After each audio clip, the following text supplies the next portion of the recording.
प्रीति, मुझे गलत ना समझना।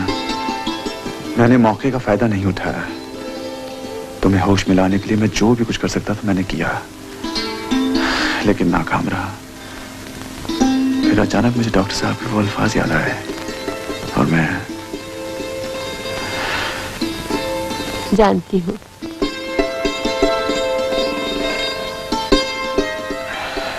इस हालत में मुझसे जो गलती हुई उसकी तुम जो भी सजा देना चाहो दे सकती हो। जान बचाने की कोई सजा होती है? अगर मैं तुम्हारी जगह होती मैं भी यही करती।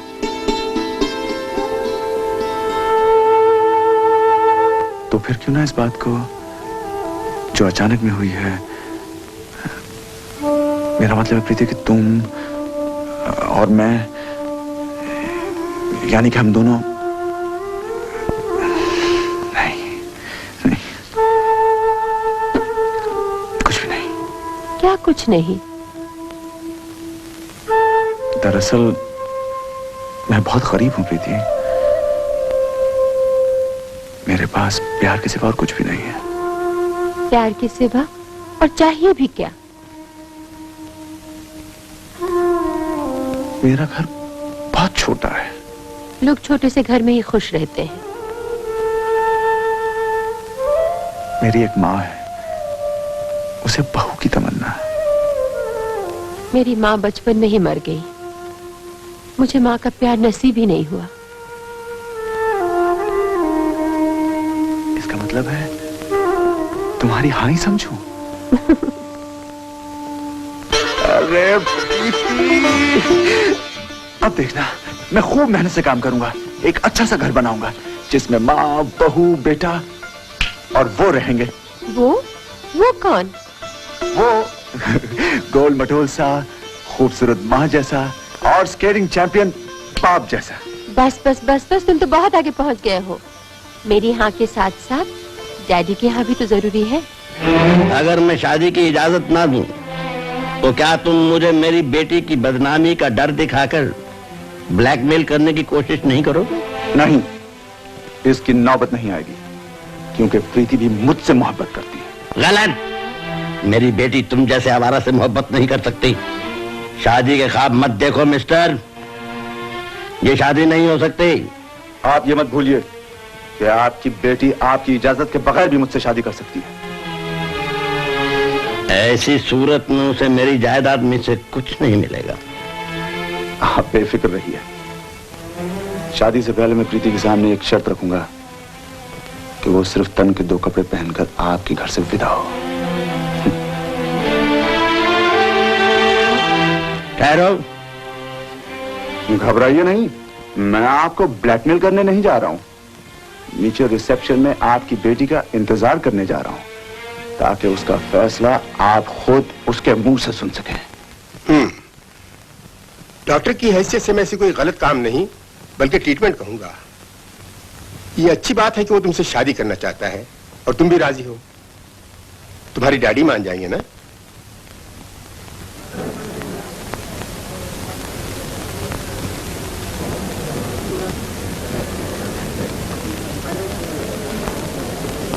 अरे प्रेम, मैं तुझे कब से ढूंढ रहा था। तुझे बुलाया डॉक्टर साहब ने। तेरी माँ की तबीयत बहुत खराब है। माँ? हाँ चल ठहर 1 minute. Excuse me, paper pencil. Thank you. Preeti, तुम्हारे पिताजी को मैं पसंद नहीं हूं। उन्होंने शादी के लिए इनकार कर दिया है। मेरी माँ की तबीयत अच्छी नहीं है, मैं उन्हें देखने जा रहा हूँ। फौरन वापस आकर तुमसे मिलूंगा। ये चिट्ठी मिस प्रीति को दे दीजिएगा, सिर्फ miss Preeti.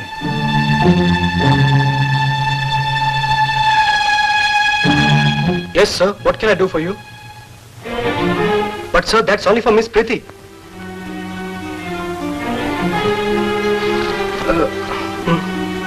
Thank you, sir.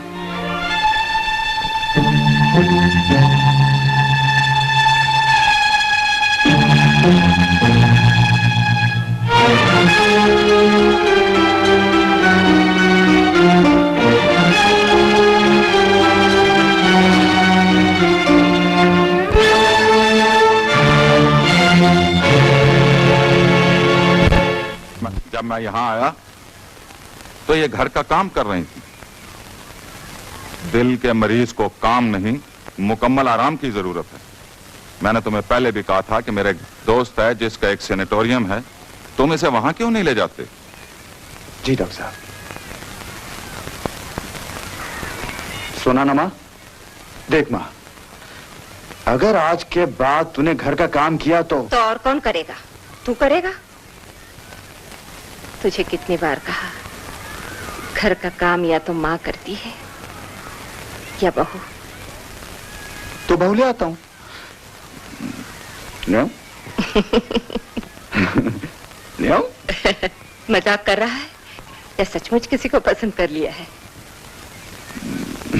कर लिया। मैंने तुम्हारे साथ जो कुछ भी किया सिर्फ पैसों के लिए किया। पैसा? क्योंकि आज के जमाने में प्यार से ज्यादा पैसों की जरूरत होती है। इसलिए तुम अपने डैडी को समझाओ कि वो मुझे शादी में 5 लाख रुपए देने से इनकार ना करे। खैर, तुम इसे ब्लैकमेल समझो या जरूरत, मैं अपनी माँ को मिलकर वापस आता हूँ। कांच और हीरे में तमीज करना सीखो बेटी। एक तरफ ये लालची नौजवान जो सिर्फ तुम्हारी दौलत के लिए तुमसे शादी करना चाहता है, और दूसरी तरफ डॉक्टर अमर जिससे तुम्हारी सगाई होने वाली है। और अब तुम्हें ये खुद सोचना चाहिए कि इन दोनों में से। बॉय, सामान तैयार करो। सुनो, इसका जवाब नहीं दोगी? नहीं, मैं उसे किसी किस्म का कोई ताल्लुक नहीं रखना चाहती। जवाब देने से ही ताल्लुक टूटेगा बेटी, वरना हो सकता है वो मुंबई तक तुम्हारा पीछा करे। तो फिर आप ही लिख दीजिए कुछ जवाब।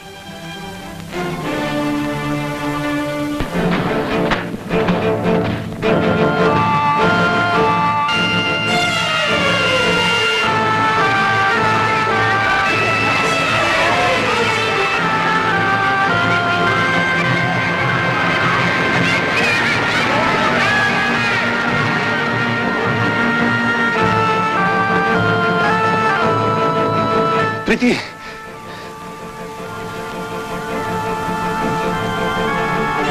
प्रीति तुम जा रही हो? हाँ। मेरा खत नहीं मिला तुम्हें? मिला और पढ़ भी लिया। जवाब रिसेप्शन पर है, पढ़ लेना। डैडी चलिए। लेकिन प्रीति,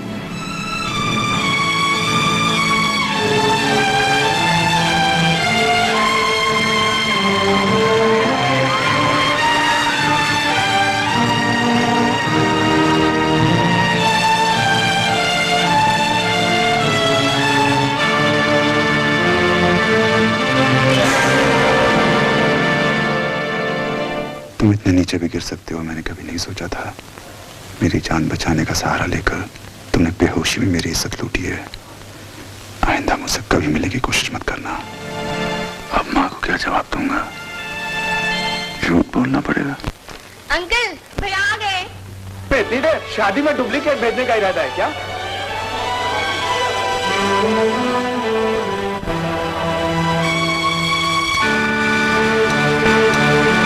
साहबान, मेरे देर से आने के कारण जो आप लोगों को इंतजार करना पड़ा है उसके लिए मैं तहे दिल से माफी चाहता हूं। पहले सोचा यह बात आप लोगों को फोन पे कह दूं, लेकिन फिर हमने इरादा बदल दिया।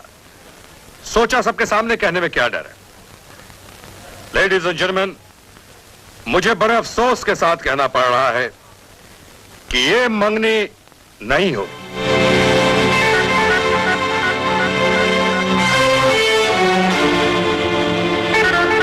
जी हाँ, ये मंगनी नहीं होगी। भैया क्या कह रहे हैं आप? हीरा चांद, तुमने इनके साथ बात पक्की नहीं की थी क्या?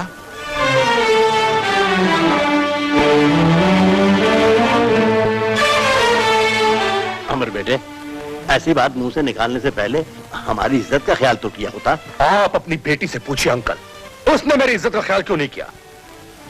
असल बात मुझसे छुपाई गई और मुझे अंधेरे में रखा गया। क्यों प्रीति? अमर, एक मिनट प्लीज। अमर, मैंने कभी नहीं चाहा कि तुमसे अपने बारे में कोई बात छुपा। तुम्हें मेरे बारे में शिकायत है, जानती हूँ, लेकिन ये बात तो तुम मुझसे अकेले भी कर सकते थे, इतने सारे मेहमानों के सामने। नहीं, मैं जो भी कहूंगा सबके सामने कहूंगा। साहिबान, इस लड़की ने इस गरीब का दिल तोड़कर चकनाचूर कर दिया है। इसने हमको दिया हुआ वचन तोड़ा है। शिमला जाने से पहले इसने हमसे वादा किया था कि आते ही शादी करूंगी, और अब ये लोग मंगनी का चक्कर देकर हमें अकेले ही पढ़ाई के लिए विलायत भेज रहे हैं। अब आप ही बताइए ना, नजरों से दूर, दिल से दूर, चश्मे पर दूर, पीछे में इनका दिल किसी और पे आ गया तो? तुम्हारा दिल भी तो किसी और पर आ सकता है। आ सकता है, क्यों नहीं आ सकता है, जरूर आ सकता है। इसीलिए तो कह रहा हूं मैडम, नो मंगनी, डायरेक्ट शादी, इकट्ठे चलते हैं। देखो अमर, एक वक्त में एक ही काम हो सकता है।